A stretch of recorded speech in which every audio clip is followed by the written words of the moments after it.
know me, I am Councillor Mike Lawrence and I'm the Chairman of the Planning Committee. Before we go into further introductions, I just want to welcome Helen Bembo, who is the Development Management Team Manager. It's her first meeting here at the District Council. So welcome, Helen. And I'm now going to invite other people on this table to introduce themselves, starting with... I'm Councillor Bob Cope and I'm Vice Chairman of this committee. Good evening all, I'm Annette Roberts and I'm Corporate Director, Infrastructure and Business Growth. Thank you. Hello there, hi, I'm Stuart Evans, I'm the Legal Advisor for the committee for tonight.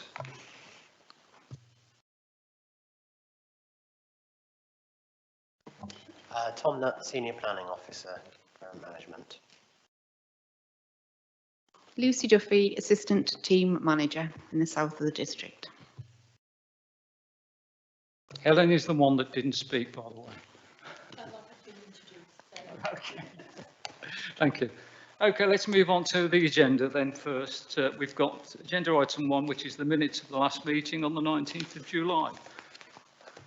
Anybody want to raise any issues with those minutes? No. Therefore, can we accept them as a true record of that meeting? Thank you very much for that. Apologies, Carol, Mrs. Bloxham.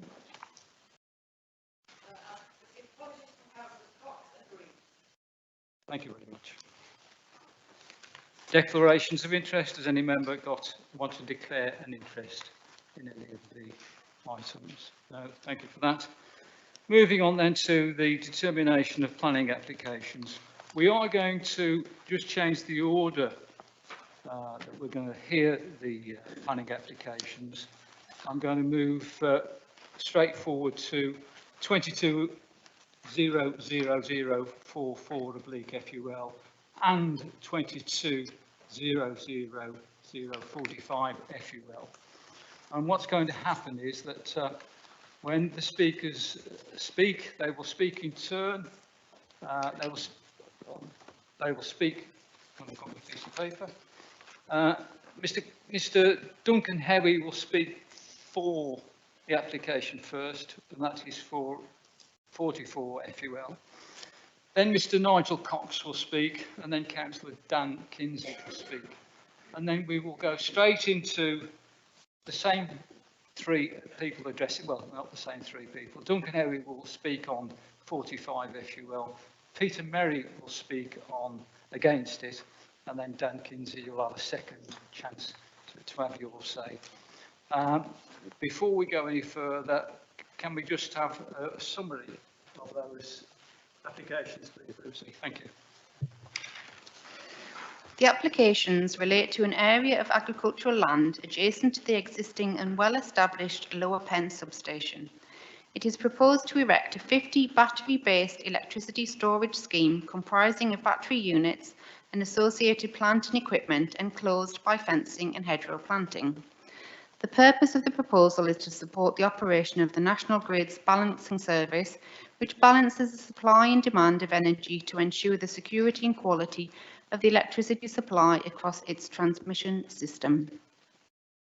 Consultation responses raise a range of issues, including impacts on the greenbelt, traffic and highway safety, ecology, amenity and noise. Consultees do not object to the proposals, and conditions are proposed to ensure the development will be acceptable in planning terms. These include a landscape scheme for screening, an off-site traffic management scheme during construction, restricted hours of work, noise limits, ecological protection and enhancement, a surface water drainage scheme, battery management safety plan, and remediation of the site should the use cease. The proposal is inappropriate development within the Greenbelt, and there would be an impact on openness in the short term during construction and as planting establishes, reducing to a slight impact in the medium to longer term. This harm by reason of inappropriateness and harm to openness is given substantial weight. However, the significance of such projects in supporting the government's national strategy of decarbonising the country's energy system, coupled with proposed screening, are sufficient to clearly outweigh the harm to the Greenbelt. It is therefore considered that permission should be granted, subject to a number of conditions. Thank you. you want to mention the latest, please? There was a typo on page 27 of the agenda, and the first line of that paragraph should refer to planning application 2020-00045. And there has been a slight amendment to condition 18 of both planning applications that adds that Severn Trent Water would also like to see the battery management plan, and the tactical information record shall include the avoidance of firefighting products containing some substances where possible. Thank you.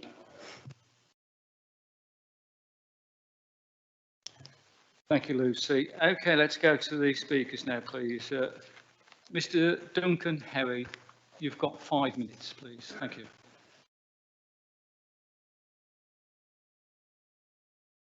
Mr. Chairman, councillors, ladies and gentlemen, my name is Duncan Howie and I'm the Business Development Director of Anglo Renewables. We're at the forefront of the UK's transition to a greener, low-carbon economy through the development of solar and battery projects, such as the proposed Hen battery development. Why do we need batteries? Firstly, we need to tackle climate change, the biggest environmental challenge the world has seen. Secondly, we need cheaper power.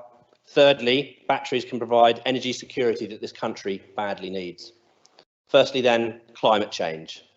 Climate change is real, and as a society, each of us are faced with doing our bit to tackle it, ensuring that global temperatures do not rise by more than 1.5 degrees. Batteries help make this happen, as the wind doesn't always blow and the sun doesn't always shine, and sometimes we get too much of both. When solar farms and wind turbines produce too much power, batteries can store it and push that power back onto the grid when the network needs it. It is a common misconception that batteries are not green. This could not be further from the truth. Batteries are critical in enabling us to generate greater amounts of renewable power more effectively. To be clear, the power stored will be a mix of all energy types, but batteries allow more renewables to replace fossil fuels. Secondly, batteries are a source of cheap power, something we badly need as we're gripped by this cost of living crisis. And this is largely driven by the astronomical cost of gas on the world market. Earlier today, I checked to see the statistics, and a staggering 45% this morning of UK total electrical generation is being produced by gas power stations. We can use much more cheap green power, but to do so, we have to be able to store it. By 2030, National Grid require 13 gigawatts of batteries. There are currently only 1.7 gigawatts of batteries projects installed and operational in the UK. That is only 13% of what is needed. The third reason we need batteries is they provide much needed energy security for this nation. They allow us to harness more of our own natural green power and use it when we need it, reducing our reliance on foreign gas. As we've seen over the last 6 months, as Russia challenges the status quo, it is only right and prudent that we prepare ourselves to be self-sufficient with such infrastructure. Another common misconception is that batteries are not safe. Again, this is simply not the case. Batteries are not a new technology. We surround ourselves with them. They're in our cars, on our laptops, and in our pockets. All of the necessary assessments and management plans have been completed for the site, and your own local fire service has raised no objection to the proposal. The clear conclusion is there is no cause for concern. So why Penn?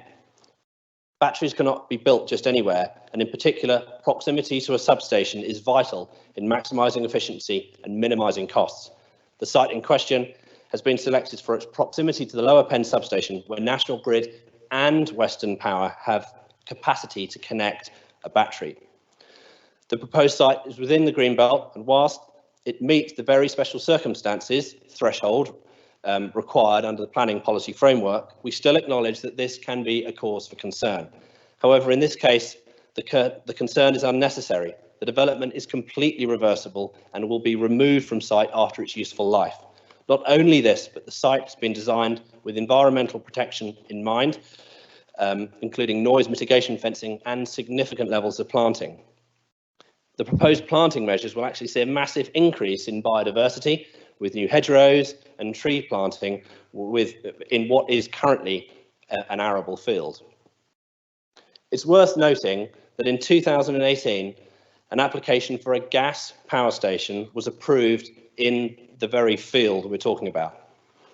I'm pleased to be presenting today this opportunity for a cleaner development which, rather than chucking out greenhouse gases into the local environment, will enable more renewable energy to be used. In conclusion, this proposal is strongly supported by legislation, internationally, nationally and locally, and your planning officer and team has, in their professional judgment, concluded that this project should be approved. I hope that all of the benefits to you, the nation and the environment will bring you to that same conclusion, and that you will support this project through to completion. Thank you. Thank you. Perfect timing.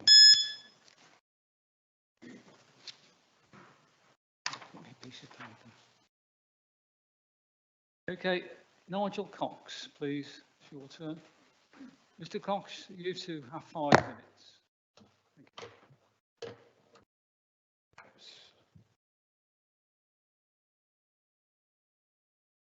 My name is Nigel Cox. I represent the residents of Lower Penn who strongly oppose the proposed lithium battery energy storage systems proposed for Penstone Lane, and would ask if a unit of this size is actually COMA compliant. The proposed installations go against the protection of the green belt and pose a substantive risk to the public and the environment. The battery installations at the Penstone site are twice as big as the site on Castlecroft Road and would be much closer to domestic properties. One house in Penstone is a few metres away in Blackpit Lane, and up to 30 properties are a few hundred metres away. What valid special circumstances can justify these container parks on greenbelt land close to domestic properties? The use of lithium in large battery plants is extremely hazardous, and the risk posed to the village, residents and the environment far outweigh the reasons given for its installation. Lithium batteries are classified by the UK government as a Class 9 hazardous material, and the EU proposed to increase the hazard classification of lithium salts to a stricter category. It is also generally recognised that lithium supply cannot meet future demand, and recycling such material is problematic. Lithium used in batteries generates heat, and it can become highly flammable, requiring plants to be controlled and cooled with air conditioning units, which are noisy and a waste of energy. Crucially, the technology is evolving and failures in units are common. Ensuing fires can reach temperatures of 1,000 degrees centigrade and are difficult to cool, as dousing in water causes the lithium to produce lithium hydroxide, other toxic substances and hydrogen, which is highly explosive. Lithium fires produce a thermal runaway, resulting in explosions that increase dramatically as other units become involved. Examples of this catastrophic failure of lithium battery plants are in Arizona in 2019, in Carnegie Road, Liverpool, and in Beijing in 2021, all involving the deaths of firefighters. The result is toxic pollution requiring population evacuation for health and safety over a wide area, as well as a flow of highly toxic liquid into the environment. The Penstone Lane site is situated on high ground, so toxic chemicals would run downhill into the canal, brook and into sewers and homes in Penstone Lane. The mitigation measures included in the proposal are insufficient to prevent this happening, and the cost of environmental damage would be prohibitive. We should listen to the experts. Professor Paul Christensen of Newcastle University, an acknowledged expert on lithium batteries, indicates that locating dozens of such containers in large storage plants greatly raises the hazard of a domino effect, from dangerous to potentially catastrophic. Professor Sir David Melville concluded from the Arizona inquiry that the risks associated with lithium-ion batteries are unacceptable at any scale, and especially when close to habitation. A proposal for a battery energy storage subsystem poses unparalleled risks and must be regarded as recklessly dangerous and totally unacceptable. And Professor Norman Gough has determined that the proposed control system only guarantees that the potential onset of thermal runaway will be delayed for up to 30 minutes. After that, all systems could be overwhelmed. Documented examples show that firefighters may arrive roughly at that same time when an explosion is most likely, thus emphasising the unacceptable danger that the firefighters would face.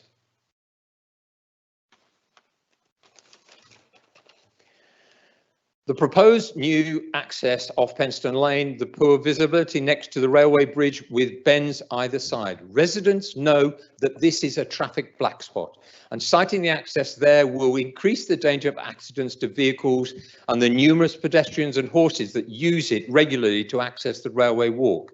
We simply cannot understand why anyone would wish to locate an industrial plant next to such a valuable protected area of natural beauty, used extensively for the well-being of numerous walkers. This is a flagrant disregard for the NPPF policy, which states that these areas should be protected. Penston Lane is also a notorious flood area. The proposers suggest that fire engines should enter the site via Blackpit Lane, thus begging the question of why a Penston Lane entrance is required at all. In light of the rapid increase in global warming, flood predictions for the site are woefully out of date, and there is every likelihood that the site would become saturated sooner rather than later.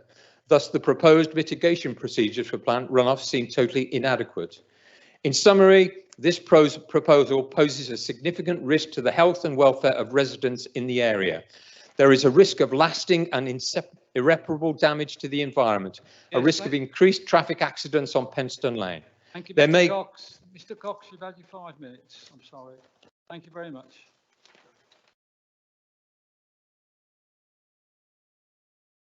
Councillor Kinsey, please.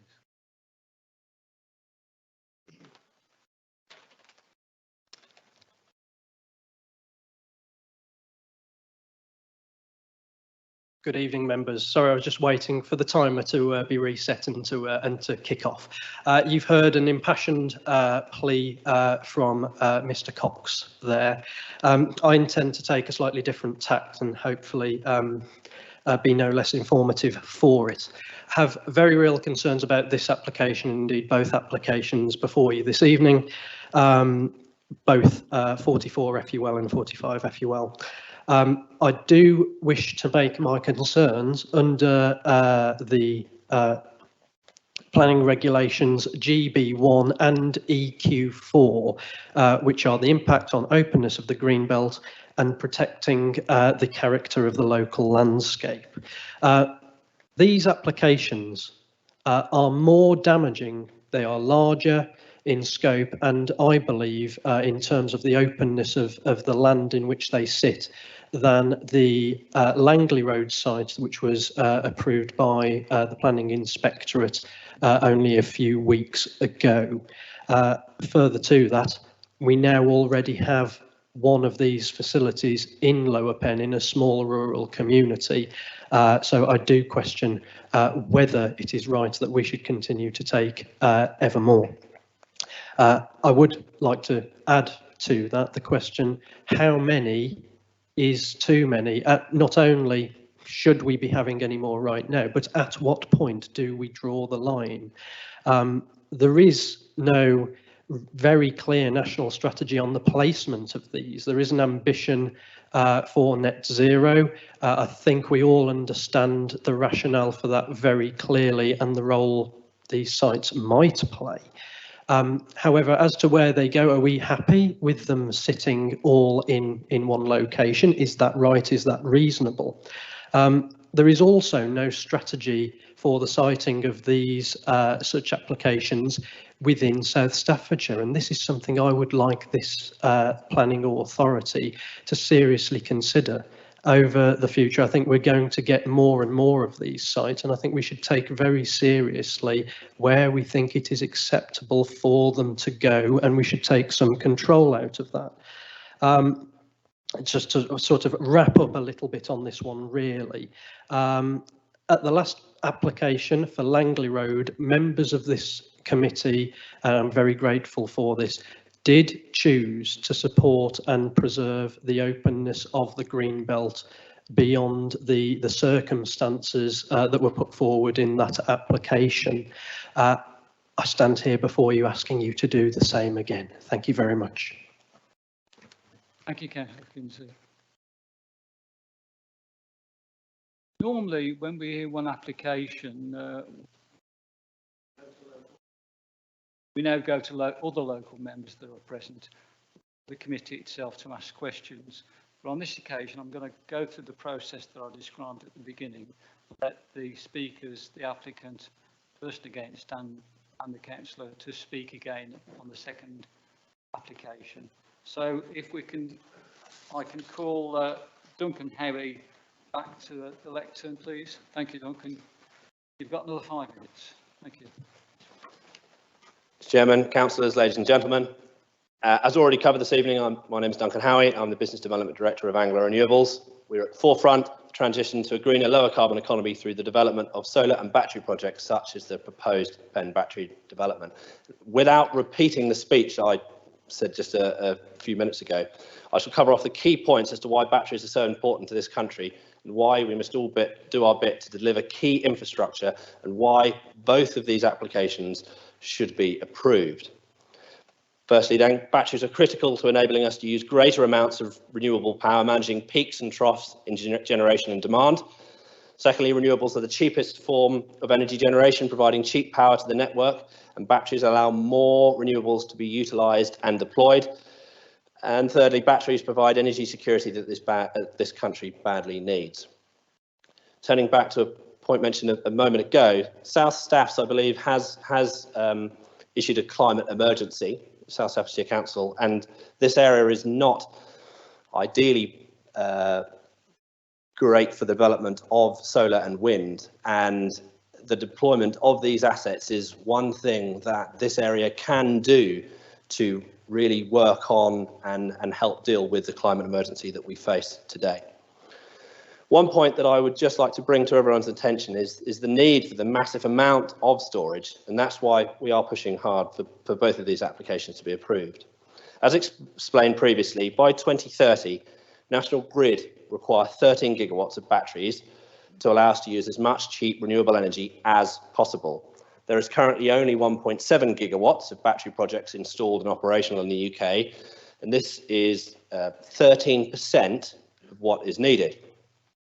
An example of why this amount of batteries is needed is highlighted in the below quote from an article that was published from Drax PLC, and I quote, "Over the last 2 years, curtailing wind power has added £806 million to energy bills in Britain. Rising gas prices have made the practice more expensive as gas power stations were increasingly used to support the system when wind power was curtailed. Despite the growing need for more homegrown renewable power generation from wind farms to support energy security, enough renewable power to supply 800,000 homes in the UK went to waste in 2020 and 2021, as wind farms were routinely asked to switch off by the electrical systems operator. To be clear, this means that wind farms are paid to turn off so that they do not overload the grid. This happens due to a lack of storage, and it then means we ask gas power stations to plug the gap when the wind stops blowing. This same report highlighted that 2 million tonnes of CO2 was emitted in 2020 and 21 because of gas being used when electricity from stored green energy could have been used instead." So why Penn? Batteries, as I've said, cannot just be built anywhere, and in particular, proximity to a substation is vital, maximising efficiency and minimising costs. The site in question has been selected due to its proximity to the Lower Penn substation, where both National Grid, and this is critical, National Grid and Western Power have the capacity to connect a battery. We have 2 applications here, as WPD issued us with 2 separate grid connections. The project will operate independently, and 2 applications is the appropriate way for the scheme to operate separately as specified by WPD. And when I say WPD, I mean Western Power Distribution. In conclusion, the proposal is strongly supported by international, national and local legislation, and your planning officer and team, in their professional judgment, have concluded that the project should be approved. I hope all the benefits to you, this area, the nation and the environment will bring you to that same conclusion, and you will support this project through to conclusion. Thank you. Thank you.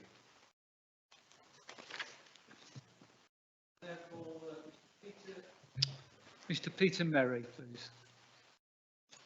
Mr Merry, you have 5 minutes. Good evening, everyone. Thank you very much. So yes, my name's Peter Merry and I'm a local resident. My property is on Blackpit Lane, Arawak, immediately adjoining the proposed developments. And I'd like to make the case, well, 5 key points I think I'd like to cover this evening to raise to your attention. So first of all, I'd like to cover the impact on the openness of the green belt. And with the greatest respect, I feel that, we don't need to debate whether or not there's environmental challenges and a need for renewable sources of energy and so on and so forth. What we need to debate is whether or not it's appropriate for the green belt to be compromised for this sort of development. And I would very much suggest that it's not appropriate. We feel it would be a blot on the landscape. And even within the pack of documents, some of the images that have been provided demonstrate that there's a lot of greenery, that during winter months or autumn months, there's visibility, or there'll be visibility of the proposed developments way beyond the impact that's been put across. We'd also suggest that with the lie of the land, it would be very visible, the proposed development, or both proposed developments, from some considerable distance. We just think that's not appropriate. Secondly, I'd like to raise a comment around the unsuitability of the road network, as Nigel, I think, has already said this evening. We have serious concerns about the safety of road users near the entrance to the access track on Penston Lane. The bridge for the railway walk immediately joining the access track location doesn't have a pavement. There's cyclists, horse riders, pedestrians. There is a very real risk of those individuals walking in the middle of the road or riding in the middle of the road, and vehicular traffic being compromised into the middle of the road. And we fear that could lead to a fatality. And I think that's a serious, serious concern. Thirdly, I'd like to talk about loss of amenity. And I think it's unfortunate, to say the least, that during the consultation phases, the consultation document marks the properties which were notified about the proposed developments. And whilst our property was included, I regret to inform you that unfortunately we didn't receive any of those documents. So we feel we've missed the opportunity to seek answers on some of these questions. For example, like the key services, water and electricity to our property actually are routed across where the proposed access track is sited, and our water comes in immediately adjoining Penston Lane. So we don't know whether or not our services may be interrupted or remediated during the process, or what interruption that may lead to. We also feel that there's some significant compromises in terms of the privacy as a result of the development. So the access track in particular adjoins our fields, our property. And so there'll be a direct line of sight for vehicular traffic into our property, our patio, our bedrooms. And we don't think that's been remediated at all. There's any kind of mitigation measure that's been put in place in that respect. We're also concerned about not just the visual impact, but also the noise. We do not have confidence in the assessments we've done, not least because the external firm of consultants that performed the assessments trespassed on our property in order to put the equipment without knowing exactly where they could site it. So I'm afraid professionally we don't have confidence that that actually gives a fair adjudication as to the potential noise that might result from the development. You could hear in this area a pin drop, so any kind of noise in the immediate proximity to our property we feel will be disruptive, to say the least. Finally, the last couple of points that I'd like to then move on to. Firstly, the proximity of the developments where we've got existing flooding issues. So Nigel's talked eloquently already this evening about the risks of fire and so on, but what about if emergency vehicles or other vehicles need to get onto the site if there's flooding issues? So we're not confident those issues have been fully considered as part of the proposals. And finally, last but by no means least, I'd like to talk about the loss of habitat. So you can see through the various documents as part of the application process, references to all sorts of wildlife, not least badgers, which we can testify to having witnessed in the proximity of the development, but also muntjac deer, other animals. And we are really seriously concerned that the impact, should this be approved, will be to a significant detriment of the local wildlife, which would be incredibly unfortunate for the area of Lower Penn. So finally, thank you for listening to my concerns this evening. Thank you, Mr. Merry. Mr. Merry, before you leave, can I just ask you a question? You said you didn't receive any documents about these applications. Yeah, so in the consultation document, it referred to a letter being shared and the opportunity to come and hear about the proposed development from, I think, the gentleman down the end.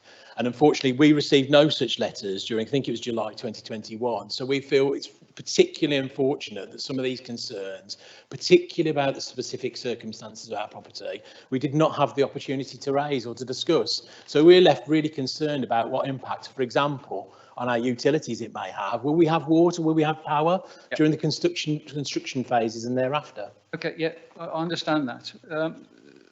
You have engaged with the consultation with this district council. Yeah, once the planning application was... So you have been able to engage, and in that engagement, surely you found out the details of the people that didn't send you documents. Have you made any attempt to contact them yourself? No, not as such, no. Okay, that's all I wanted to know. Thank you very much. Thank you very much. Thank you. Councillor Kinsey.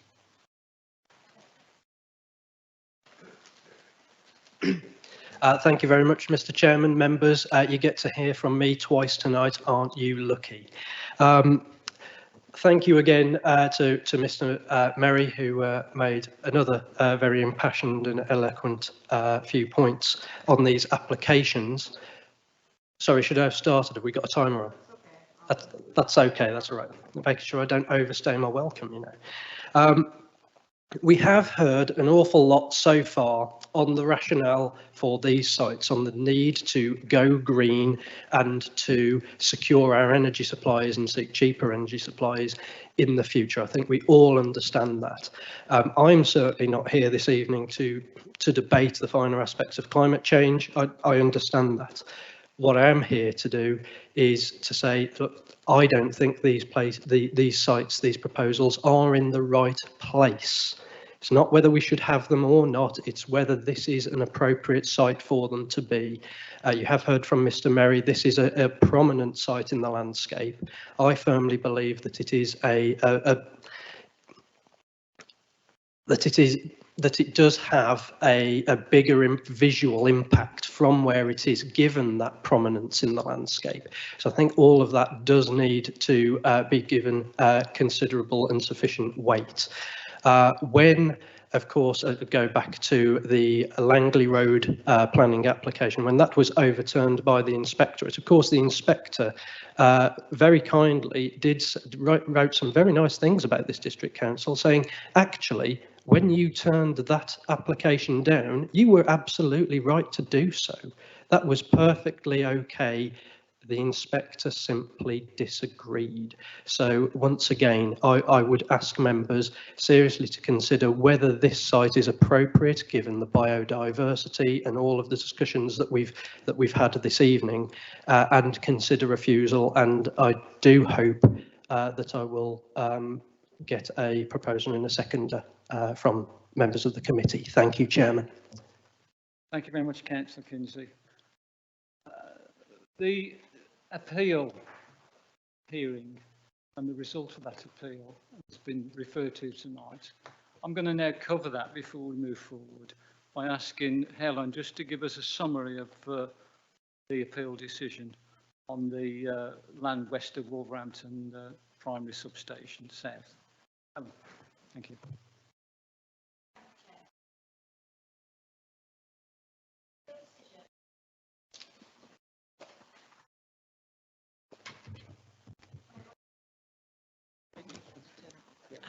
Thank you very much. Thank you. The appeal decision that was referred to is the Langley Road site. It's 2.3 kilometres from this particular site that we're discussing this evening. A copy of the appeal decision is included within members' papers on page 129. I'm sure you've all had opportunity to read that. Slightly different location wouldn't be read within the context of this, albeit quite close as the crow flies, but the proposals in front of you this evening are very similar. The inspector reviewed all of the decision-making process that the local planning authority made. It was considered to be an appropriate development within the green belt. There was considered to be an impact to a degree on the openness of the green belt. But where the inspector put significant weight was within the very special circumstances to outweigh any harm that was demonstrated as a result of the proposed development. So the weight was given to the environmental benefits of the proposal, which were considered to sufficiently outweigh the harm. I think it's worth referring to the relevant part of the appeal decision, which is paragraph 12, which says the provision of low carbon energy is central to the economic, social and environmental dimensions of sustainable development set out in the framework. There is a strong national policy support from the government's energy white paper and national policy statement for the development of battery storage, which would aid in the storage of energy generated from renewable sources, which by their nature intermittently generate energy. Additionally, the national policy statement advises that storage is needed to reduce the cost of electricity and increase its reliability. So in terms of the assessment process, the harm was considered, but it wasn't considered to outweigh the environmental benefits. And I just think it's worth being mindful of that appeal decision when we are debating and discussing the merits of the current applications in front of us this evening. To refer back to Councillor Kinsey's point, there was no criticism of the assessment process. You are absolutely correct in terms of the inspector's decision that was made, and therefore the costs claim was not taken forward in this case. But we've got a new piece of evidence in front of us today that needs to be relevant and considered before any decisions made. Thank you, Chair. Thank you very much, Helen. Okay, let's go to members now. Councillor Bond, do you wish to speak? Thank you, Chairman. Yes, I do wish to speak. Do you wish me to stand? I forget the protocol for planning committees. We seem to be up and down in different committees these days. Yes, I do wish to speak, Chairman. Thank you. You will recall that I did speak at some length on the previous application for Langley Road and went on the site visit. I couldn't make the site visit today, but I do know both of these sites extremely well for many, many years. I do wish to propose that we have a refusal for these applications, and the reasons for that I will give. Yes, they are against our Green Belt policy, GB1 and EQ4, even though the planning inspector on the previous application did say that there were some very special circumstances in their view to outweigh that. These sites are very different, as has been pointed out. One of them is a very prominent site, so it's quite clear to be seen from some distance around. The reason that I do object to these applications is not because I'm against the policy for the climate change, etc. I do recognise we do need this. Any fool can recognise that the sun doesn't shine all the time and the wind doesn't blow all the time, so we need to have some sort of storage facilities. My issue, which I raised the last time we discussed this, is there is no sound government policy about this. We do need facilities. They need to be spread around the UK into different parts. There was a reference there to government white papers. Members sitting around this room will not know this.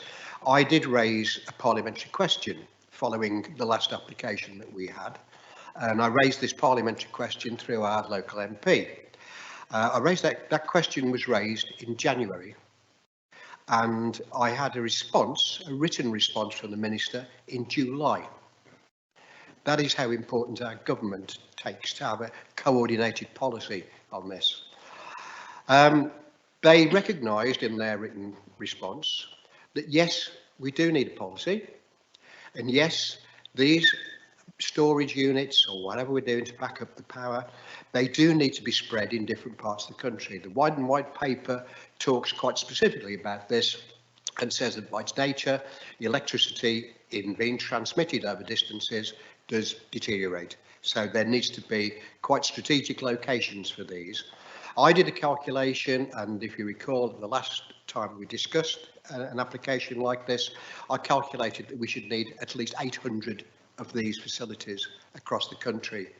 At the moment, we've got one application that's been approved. We've got another 2 for Lower Penn. So we seem to be getting 3 in Lower Penn, 1 ward in the whole of South Staffordshire.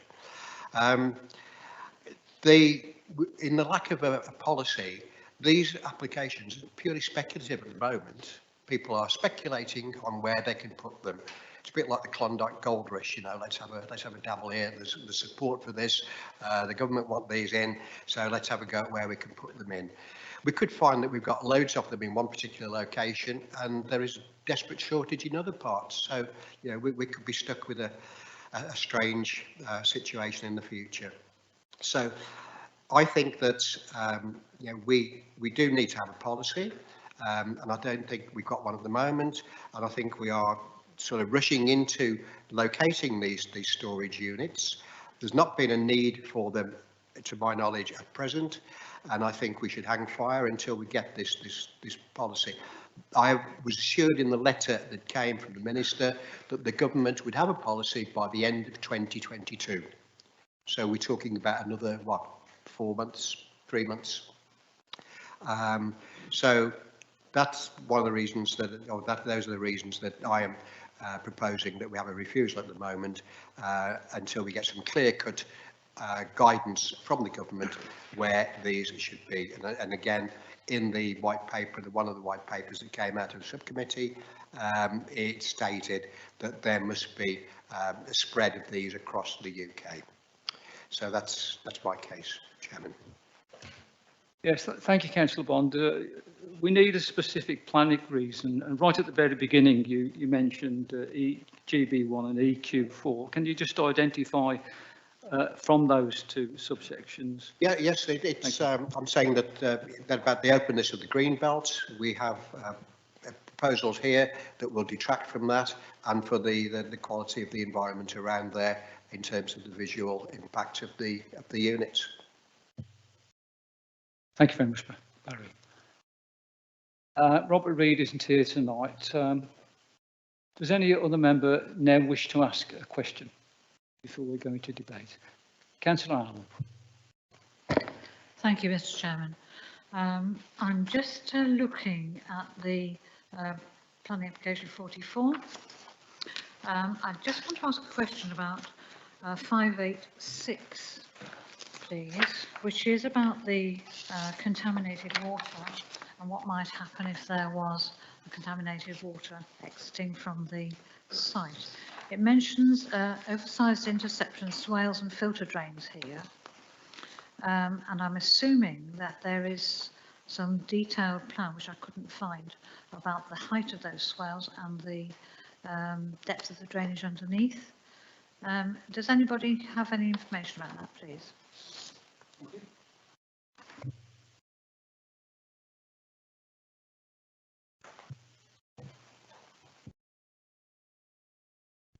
Through you, Chair. Thank you. There would be details provided subject to a condition, so that further detail would be subject to a specific planning condition that would be assessed for appropriateness as condition 12 as listed in the noted conditions that were proposed. So we don't always get that level of detail up front. It was subject to a conditional approval. Thank you. Thank you. Anybody else got a question, please? No. Okay, let's move forward to the debate. We've got a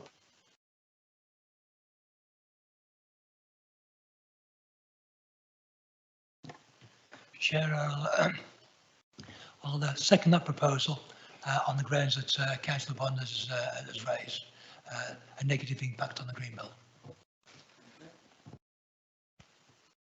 Does anybody else want to now?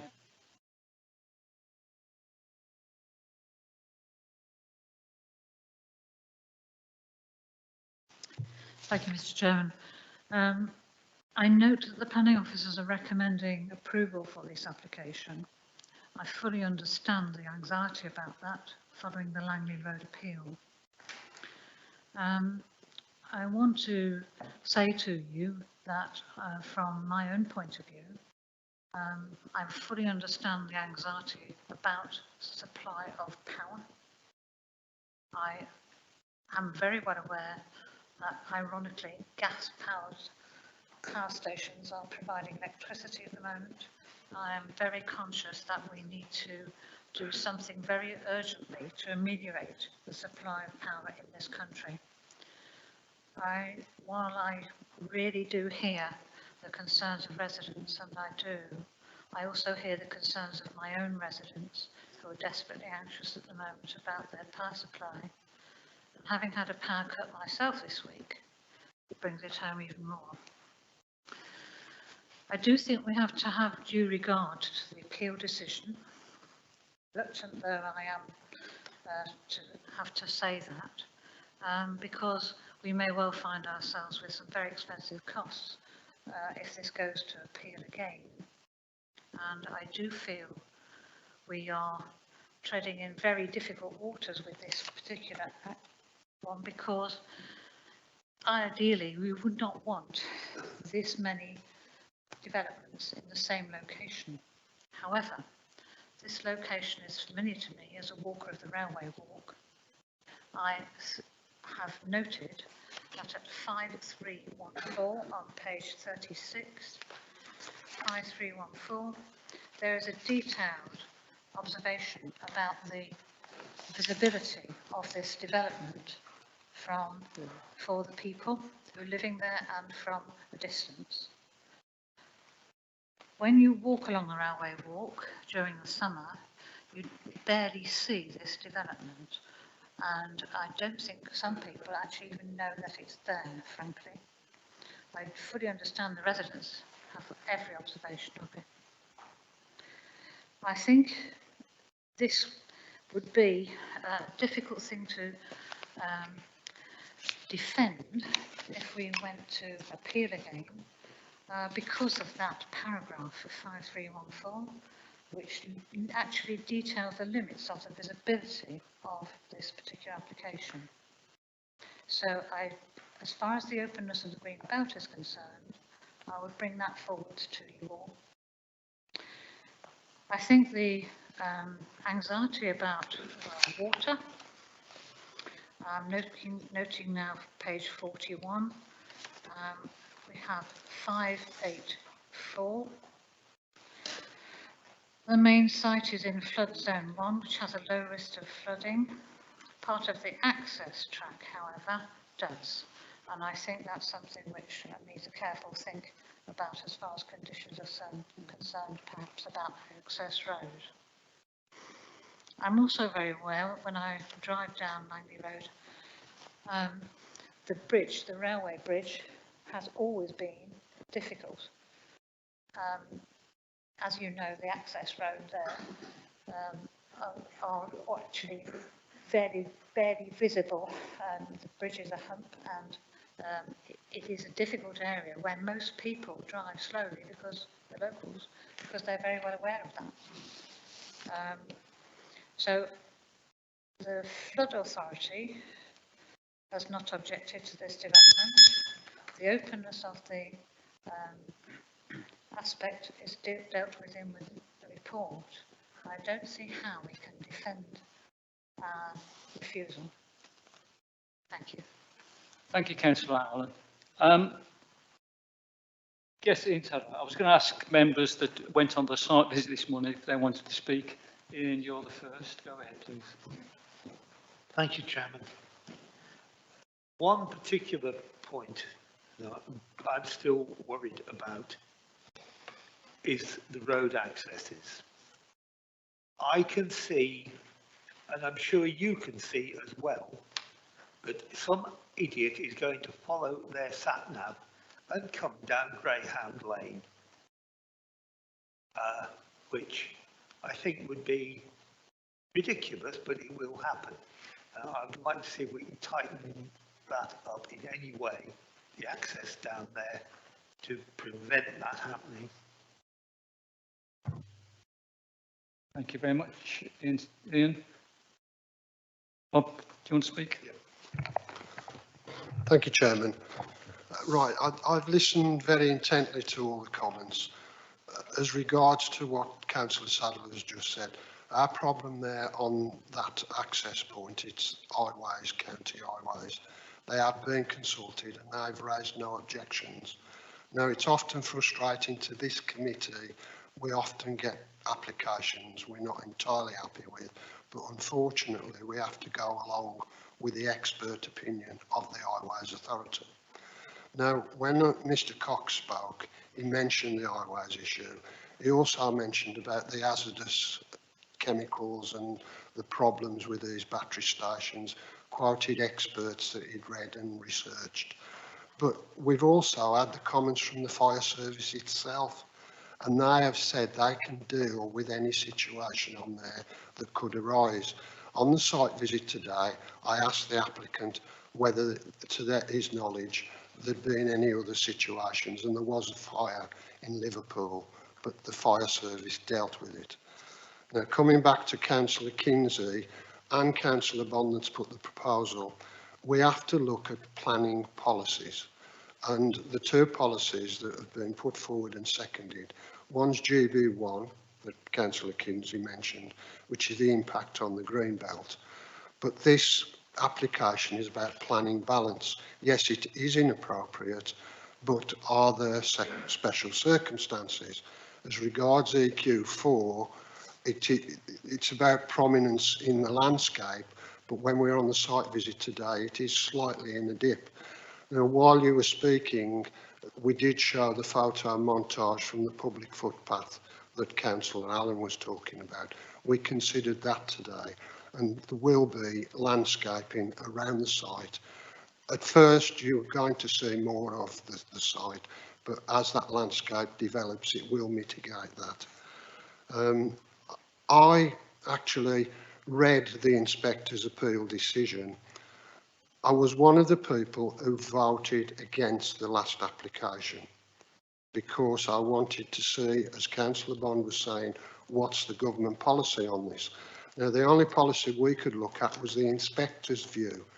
Now we've had that view, we now have to consider that with this application. Also, in the planning balance, there was a gas station approved on this site, so it has been looked at before for something else that would have had an impact on the landscape. Regarding noise, I was concerned about that, but in the report you'll see that our environment people have set a yardstick on the noise. The noise cannot go above 38 decibels. So those properties that are nearest to this application, there is a yardstick there. If it does exceed that, our environment will go in there with their machinery and talk to the owner of the site, get them to lower that. They have put an attenuation noise screen there to try and lower that.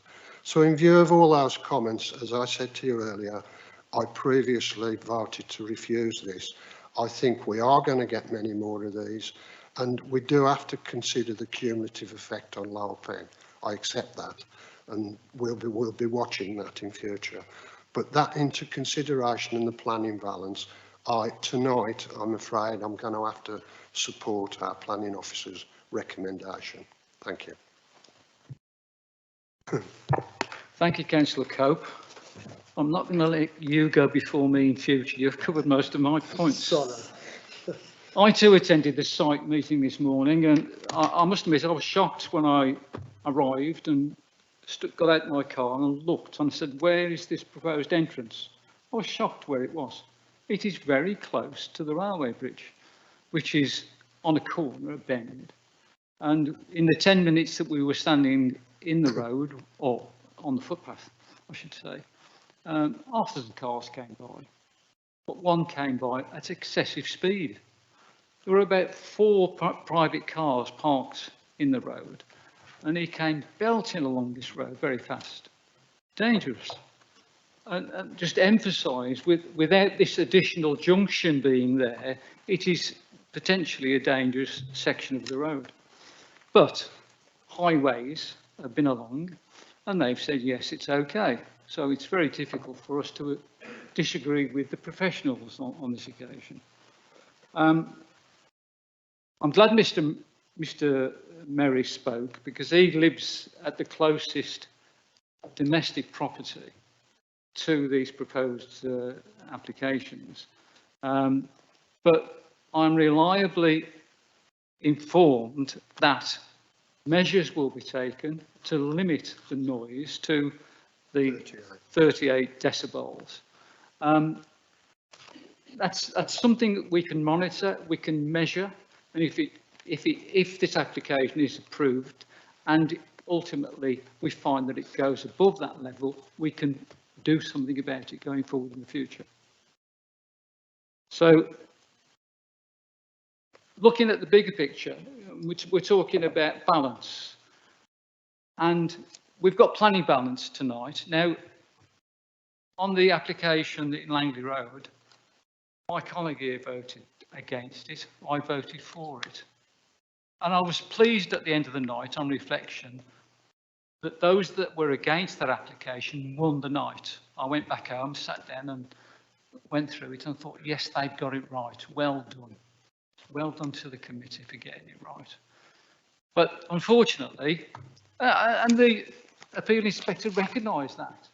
He said, the committee's done a good job here. They've examined everything and they've reached a decision. But he's overturned that decision by putting more emphasis on the need for more energy, more power. And he's saying that the planning balance now is tipped in favour of energy storage. And you also have to consider, it was mentioned here, we've got a climate emergency, which is a wicked, wicked thing to have. That affects the whole world. And we've got to do something. We're desperate. The whole world's got to do something about it. Otherwise, I shudder to think what will happen. We've also got an energy emergency at the moment. Something relatively new, because we've had cheap energy for a long time. I think there is a danger there. There's a danger with anything these days that you do. And there's a risk that something could go wrong if we approve these sites. And there could be a fire, there could be an explosion. Could be. But all the circumstances that would lead up to a fire or lead up to an explosion are mitigated against by experts. And we have to rely on experts at the end of the day. And they're telling us that basically it's safe. Yes, there is a small risk there. I would suggest that there's probably a greater risk this winter that people will die because they can't afford to put money in the gas meter. And they'll end up freezing to death in their own homes. To me, that's a terrible situation to be in. Now, these two sites, if they're approved, will come far too late to support our current energy emergency. We've got to think forward. How many years are we going to find ourselves suffering with this energy emergency and these sky-high prices? We've got to find a method of preserving all the electricity that we can generate. At the moment, a lot of it is just discarded and wasted. Still burns all the carbon, but we've lost the energy. And we've got to find a way of storing that energy. And at the moment, this is the only system that we have for storing that energy. I'm not saying it's the best system. Hopefully, they will improve on it as they go forward. But I can't support Councillor Bond and Councillor Kinsey because of those reasons. So I'm going to vote for the recommendations. But does anybody else want to talk before we go further? Yes. Councillor Wilson. Thank you, Chairman. I really struggle with this, and I really clearly see both sides. And I tend to agree with Councillor Bond and Councillor Kinsey when they say that how many is enough or how many actually is too many. We have to judge every application on its merits. I understand that. I do feel that a planned approach to these applications for our district would be a sensible idea, and I know we can't do that. I'm tempted to go with Councillor Bond when he says, let's wait until we hear what government says, but who knows when that might be. It might not be for months. I do think these sites are required. We have to be selected as to where they're situated. There are no objections from Highways. There are no objections from Natural England. In an ideal world, as I say, we would wait, but that's not possible. And I worry about the appeal decision if we put this through if we refuse this. This is taxpayers' money that we're spending here when it goes to appeal and it's refused. So I can only say that I'm really troubled by the whole thing. I'm undecided, to be honest, as to my decision on this. Thank you, Victoria. Any other member wish to speak? Councillor Davis. I actually concur with your point that you made, that there are people that are going to freeze this year. And this is one way that we can, for the future, ensure it doesn't happen again. So that I will be supporting the application. Okay, thank you. Yes, Councillor Steele. Thank you. Thank you, Mr. Chairman. First of all, my apologies for not attending today's site meeting. I was in Llandudno. And having been there, for 2 days, I certainly can't believe that the wind never blows in Llandudno, I can assure you. We were struggling to walk down the promenade. But I do know that the wind occasionally doesn't blow at all in this country. I have grave reservations about these battery farms and also solar farms, but reluctantly I do feel that we have to have them. I would like to correct Mr. Howie. I think he stated that this area is not either deemed suitable or doesn't seem to have its fair share of these sort of installations. I can assure him there's a large solar farm at Coven, and there are 3 applications in Essington, 2 solar farms, and a battery energy storage facility which has been approved. So I think that's totally unfair. South Staffs has certainly got his fair share. But unfortunately, that doesn't change the ultimate, my ultimate view. So I think I will reluctantly have to support the officer's recommendation. Thank you. Thank you, Councillor Steele. Any other member wish to speak? Okay, thank you, members. Let's now go into the decisions then. We're now going to make a decision on... Oh, sorry, yes, Barry. Barry, opportunity to wind up. My apologies. Thank you, Chairman. There's not a lot I can say, really. I made the point. My concern is the lack of an overall policy, either locally or at government level. I think we could end up with a mass of these things around Lower Penn or in the rest of South Staffordshire. We have no policy, and then find at a point in the future that there are battery storage facilities or something similar needed elsewhere, and we've got too many in one place and not enough in another. So I think that this is going to be 3, as I said, in one ward if these go through, and I think that's too much under the current circumstances. Thank you. Okay, thank you. Right, let's go to the decision then, please. We're making a decision now on 22/00044 FUL. And let me just go to the recommendation. And the recommendation is to approve subject to conditions. Those conditions are extensive. They are contained on pages 43 to 49. And it does give me some comfort when I look at them, that some of the risks are mitigated. So we're voting on the proposal to refuse this application. All those in favour of refusing, please show in the normal manner. Oh, hands up, yes, please. 4, 2. 2. Okay. Those against, please show. Against refusal. Against refusal, yes. 2, 3, 4, 5, 6, 7, 8. Thank you. That proposal is then lost.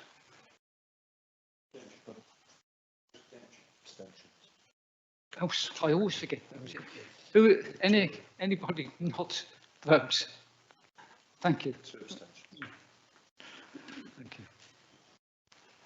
Right, well, let's go now to the recommendation 2020 oblique 00044 FUL.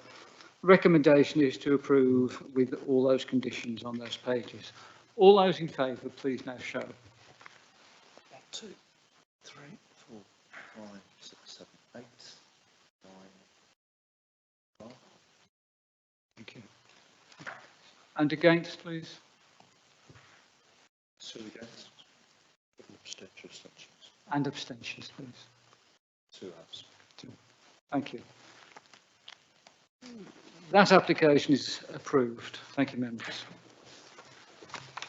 We now go to move on to the second application, which is field at Pen 2, 22 oblique 00045 FUL. I think we've probably exhausted questions and debate, but I will offer it if anybody wants to ask any questions. Does anybody want to debate? Does anybody want to make a proposal? No. In that case, I'm going to go straight to the recommendation.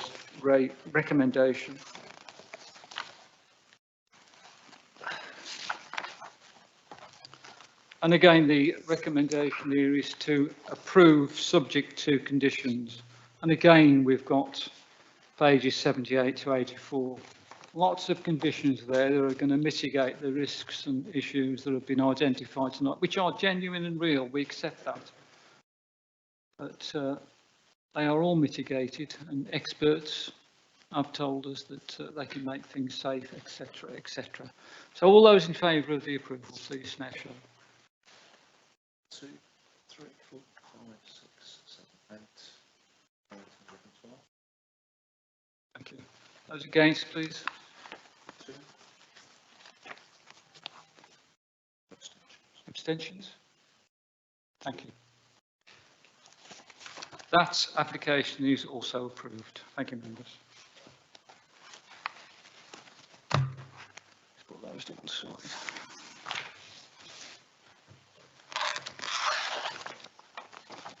Now move on to the 2 other applications. And in the list, we'll go with the one that's first, should have been first, which is 21 oblique 01008 FUL, which is Pendyford Hall Farm, Pendyford Hall Lane. And I'll ask Lucy just to summarise it for us, please. The application site is within the Greenbelt, where there is a presumption against inappropriate development. However, there is an extant approval under the General Permitted Development Order for the conversion of the existing agricultural building to 3 dwellings. The site is adjacent to a conservation area and approximately 30 metres from a Grade 2 listed bridge. The application proposes to rebuild rather than convert the original agricultural building, but to the same dimensions with minor changes to the elevation design and alternative materials. It is considered that the fallback scheme provides a compelling case for very special circumstances, which ought to be afforded significant weight and clearly outweighs any potential harm to openness. The current proposal to replace rather than convert the building would be an improvement over the fallback scheme in terms of energy efficiency and would provide a form of and would benefit from higher quality materials. There would be no undue harm to the openness, function or amenity of the Greenbelt as a result of the proposal, and there are no other concerns arising in respect of heritage assets, ecology, occupier amenity or highway safety. Taking all these matters into account, approval is recommended subject to conditions. Thank you, Lucy. We've got no speakers in this matter, but we have got members present. Councillor Sutton, do you wish to speak? Chair, I'm supportive of this application. It seems more sensible to remove the existing barn and put something in place that is far more climate change acceptable. It's far more efficient, and therefore recommend this to the committee. Thank you, Councillor Sutton. Councillor Holmes? Thank you, Chairman. I support exactly what Mrs. Councillor Sutton has just said. I do have one query though, regarding the plans themselves. Are there balconies on these properties, please? I checked them on my, you know, what I got in front of me and on my computer this afternoon, and it looked very much like that, and I can foresee perhaps some problems. I mean, sorry, Mike. Yeah, they're Juliet balconies, so that should alleviate any concerns, hopefully. Yeah. Does any other member wish to ask a question? Shall we go into debate? Does anybody want to debate it? No? Can we go to a vote then, please? Vote is to approve the application. Just make sure.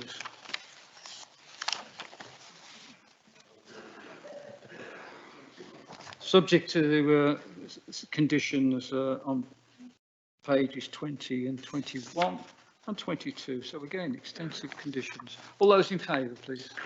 Thank you. Thank you very much. Unanimous decision. That was approved. And finally, we've got application 22/00696 FUL, which is an application by Imre Tolgesi, who's employed by this council. And I'll let Lucy summarise it for us, please. Thank you.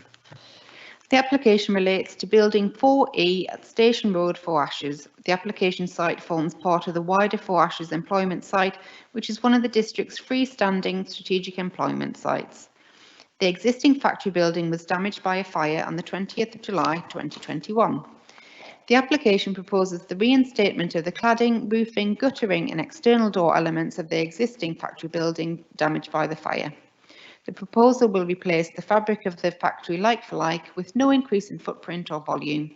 The car parking provision and the external hard and soft landscaping will be retained. The proposal will have an acceptable impact on the character and appearance of the existing building, and the impact of the proposal upon the reasonable amenity of existing residents is considered acceptable. There are no highway, arboricultural or ecology issues arising. As such, it is recommended that this application be approved. Thank you, Lucy. Again, no speakers listed. Councillor Sutton, do you wish to comment? Totally supportive of this application, Chair, members. It needs to be sorted and made back to look like what it did before the fire. Thank you. Councillor Holmes? Exactly so, Mr. Chairman. Thank you. Thank you. Members, the only reason this is before us is because we own the land and the property. I mean, it's already got permission, you know, and unfortunately we had a fire before it was open. Councillor Allen, you want to say something? I'll just ask a question, please. I was quite surprised to see there's nothing here from the fire service following the fire. And just a comment, really, that if we do have a building that has caught fire, I think it would have been very sensible to have had some indication from the fire service about sprinkler systems or some mitigation for future fire risk. I am supportive of the application. I'm just surprised at the absence. Let's see if the officers can answer that question. I can't. Yeah, through you, Chair, it would be picked up under the building regulations approval. So any fire protection measures would be covered under separate legislation, but certainly would be given full consideration, just not under planning. Thank you.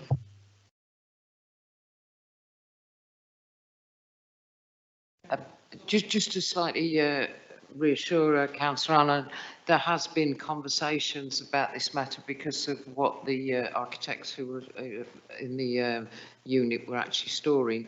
There's been conversations about how they store things in the future, I believe, and I have had conversations about that. So as Helen, I was just going to say Lucy then, as Helen has said, that goes on building regs, but there has been conversations about what they store in the future and how they store it. Thank you. Are we ready now to vote? All those in favour of the application, please show. Yeah, thank you very much, members. Now we come to the monthly update, and that's in the hands of, oh, Helen, is it you? Over to Helen, thank you. Thank you, Chair. In Kelly's absence, I'll be reading the update report this evening. So in summary, to cover proposed training, any changes that impact on national policy, recent planning appeal decisions, relevant planning enforcement case based on a quarterly basis, and then the latest data produced from the Department of Levelling Up, Housing and Communities. So you've all had benefit of the report beforehand, so I will just whiz through and summarise. In terms of future training, we are looking to provide permitted development training and training on planning enforcement as requested by members. There has been a delay in being able to facilitate that due to unforeseen circumstances, but very much still on the agenda, and we will make sure that members are aware when that training is going to be facilitated before one of the future planning committees.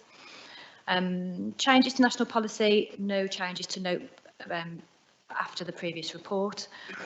In terms of planning appeal decisions, I do have 7 to report to you this evening. That's mainly due to the fact that there wasn't a committee in August, so we haven't had the opportunity to report back before now. So all of the appeal decisions are in full in the agenda, but I will go through them. So the first one was an appeal against a refusal to allow the renovation of and extension of an existing barn to provide a single and 2-bedroom single-storey dwelling at Bull Barn, Orton Farm, Lower Pen. This appeal was allowed, and this was basically because of a discussion about what constitutes substantially complete. And whilst the officers did not, substantial construction, whilst the officers did not feel the building was of substantial construction, the officer inspector did not agree in this case. The second one is appeal against the refusal to build a single detached dwelling at Oak Tree View in Paradise Lane in Slade Heath. This appeal was dismissed because the inspector concluded that it was inappropriate development within the Greenbelt. The third one is an appeal against a refusal for the construction of a second-storey side extension to create a home gym, study and sewing room at the farmhouse in Smethstowe Road. This appeal was again dismissed because the inspector concluded that the proposal, alongside with the existing additions, would result in disproportionate additions over and above the size of the original dwelling. The fourth one is an appeal against an enforcement notice in relation to an alleged breach at Landywood Farm Lane in Cheslin Hay. And this was against a notice that was served which stated, without planning permission, the making of material change of use of the land use as a storage facility, including the storage of construction material, plant equipment and other materials. So there was 3 grounds of appeal against the enforcement notice, which were E, F and G. They are listed on page 105, but the appeal failed on all grounds. The 5th appeal was against a refusal to construct, manage and operate the battery-based electric storage scheme, which was at the Railway Walk, which we've extensively discussed this evening, so I won't refer any further to that. The 6th one was an appeal against a refusal to allow telecommunications and monopole and associated equipment in the cabinets on the grass verge at Warstones Road and Stourbridge Road, Spring Hill. This appeal was allowed because the inspector concluded that the siting and appearance of the proposed development would not adversely affect the character of the area. And the final appeal decision to report was an appeal against a refusal to build a detached dwelling on garage land adjacent to the Heathlands, Whittemore Lane in Dunstan, and this appeal was dismissed. So that covers the 7 appeal decisions since the last committee meeting. Just to update you, in May 2020, the Secretary of State for Transport made and granted the development consent order for WMI. In terms of the current position with WMI as of today, we currently have a total of 13 applications on hand with the local planning authority. Most of these are what we call soft submissions, so a pre-app, and that's 10 applications. We have 2 discharge of conditions and 1 reserve matters, all of them being handled and progressed in a timely manner, but 13 on hand at the moment. In April 2022, Planning Inspectorate confirmed that the M54 and M6 Link Road development consent order has been granted. It's worth noting to members that the latest communication is to suggest that site investigation works will be starting here soon. So if you do see operatives on the site, that's likely what it's related to. Moving on to planning enforcement. 79% of planning enforcement cases are currently being investigated within the 12 weeks. Now, this is slightly below the target of 80%, but this is expected due to the high level of priority cases that are on the books with the enforcement team at the moment, or the number of appeals at hearing and public inquiry that they've been dealing with. There is, for the benefit of members, an internal service review underway to look at streamlining, efficiencies and service improvements, and this will be reported back to you through the training that we're willing to offer in the forthcoming future before one of the committees. In terms of stats then, to finish, we obviously have to look at stats that are reported to the Department of Levelling Up, Housing and Communities. So in terms of speed, we have to provide a target of 60% or above, and we're currently at 90.6. That's for majors, and in terms of others, 70 or above, and we are currently at 86.1, so both well above the national target. And in terms of quality measures, for majors, it needs to be below 10%. This is currently 1.8. And for other applications, again, the target of below 10%, and this is currently at 0.6. So all within very healthy thresholds for reports that we have to send back to central government. Finally, in terms of impact assessment, previous minutes and background papers, nothing further to add. Thank you, Chair. Thank you, Ellen. Members, questions? Anything? Councillor Sadler, you were first. Thank you, Mr. Chairman. I understood from what Councillor Bond said earlier that he tried to get action to get some kind of a policy on these battery sites. I wondered if there's any chance that we should follow that up as well, bearing in mind this appeal decision that we have before us. Well, we can certainly ask the same question. Whether we'll get any answers, I don't know. Yeah, I think I'll push that up to Cabinet. Let Cabinet have a look at that question, if you don't mind, and give it to Terry Mason. Let him sort it out. Thank you. Any other questions? Oh, I'm sorry. Yes. Just a simple question for Helen. You mentioned 7 appeals. I spent 3 days of my life here in August with the planning inquiry in relation to Woodlands Drive, Coburn, which subsequently, as you know, the appeal was, we were successful, the appeal was not successful. However, I am aware that the particular company which is opening these unlicensed, unregulated children's homes is looking at least 6 properties in and around the South Staffordshire area. I think members, and I think that appeal notice needs to be out via the chair perhaps, because this is something that is coming up on a regular basis. There is a national shortage of registered children's home. NFL, the company concerned, are picking up on a regular basis 2- and 3-bedroomed semi-detached properties and moving in solo occupants with multiple needs into unregistered and unregulated properties. As I say, we won that appeal, if you like, at the district, but I'm aware that there are other locations in South Staffs and in, well, you know, there's one in Millbrook, don't you, Ian, that have similar issues from the same company. I think we need to make other members aware, other than the planning committee, of that particular issue. Through you, Chair, more than happy to circulate that appeal decision wider than committee members. If the Chair's willing, I can send that round. That's absolutely not a problem at all. No problem. Thank you, Chairman. Just following up on Councillor Sadler's comments, I did forward all the documentation that I received onto Mrs Roberts some time ago, so she has all the information that came from government level.